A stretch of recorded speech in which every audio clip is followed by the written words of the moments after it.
जय श्री कृष्ण। ओम नमो भगवते वासुदेवाय। नमस्कार दोस्तों, स्वागत है आप सभी का हमारे चैनल भक्ति ज्ञान में।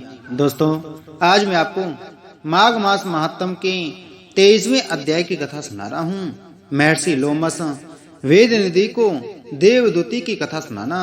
हे प्रियवर, सरस्वती नदी के किनारे हर तरह के वृक्षों से आच्छादित एक अत्यंत मनोहर आश्रम में द्विजोत्तम धर्मात्मा देवदूती निवास करते थे। वह महात्मा सुमित्र का पुत्र था। उसे भगवान लक्ष्मीपति से वर मिला हुआ था। उसके आश्रम में बैर भाव को त्याग के पशु एक साथ रहकर किलोल किया करते थे और वहां के रहने वाले मधुर वन फलों को खाकर आनंद से जीवन बिताते थे।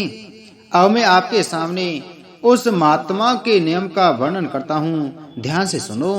वह तपस्वी ग्रीष्म ऋतु में सूर्य की तरफ दृष्टि लगाकर पंचाग्नि तप किया करता था।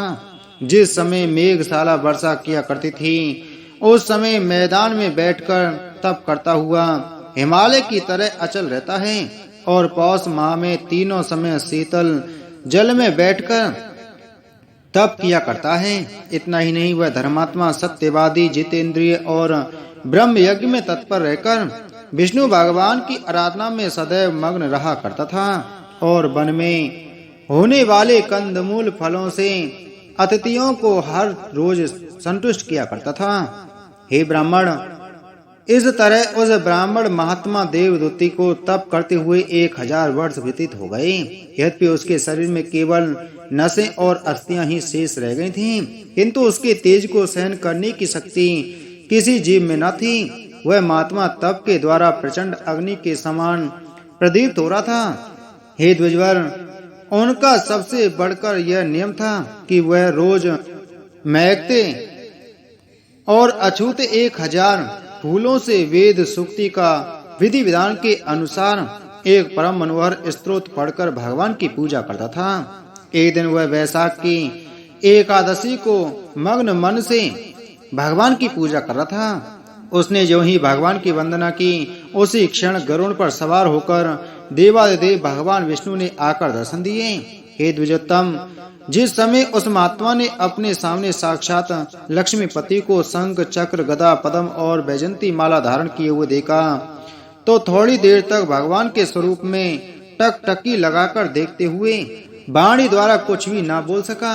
हे द्विजवर, इस प्रकार अपने भक्त को प्रेम से विभोर हुए देखकर मुस्कुराते हुए लक्ष्मीपति कहने लगे, हे भक्त शिरोमणि, मैं तुम्हारी भक्ति से परम प्रसन्न हूँ, इसलिए जिस वर की इच्छा हो मुझसे मांग सकते हो।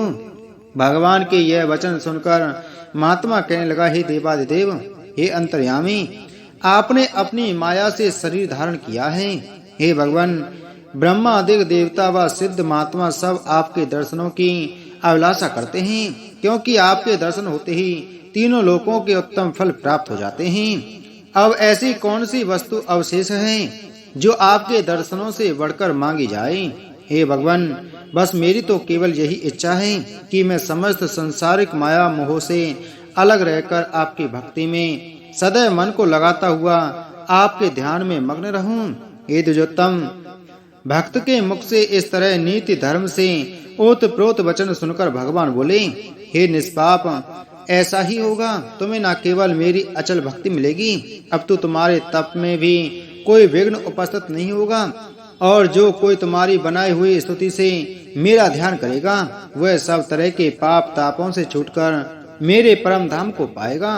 हे द्विजोत्तम, ऐसा कहने के बाद भगवान तो अंतर्ध्यान हो गए और महात्मा देवदूती उनकी भक्ति में तत्पर हो गया। इसी के साथ माघ मास महात्म के 23वें दिन की कथा समाप्त हुई। बोलो माघ मास महात्म की जय। बोलो विष्णु भगवान की जय।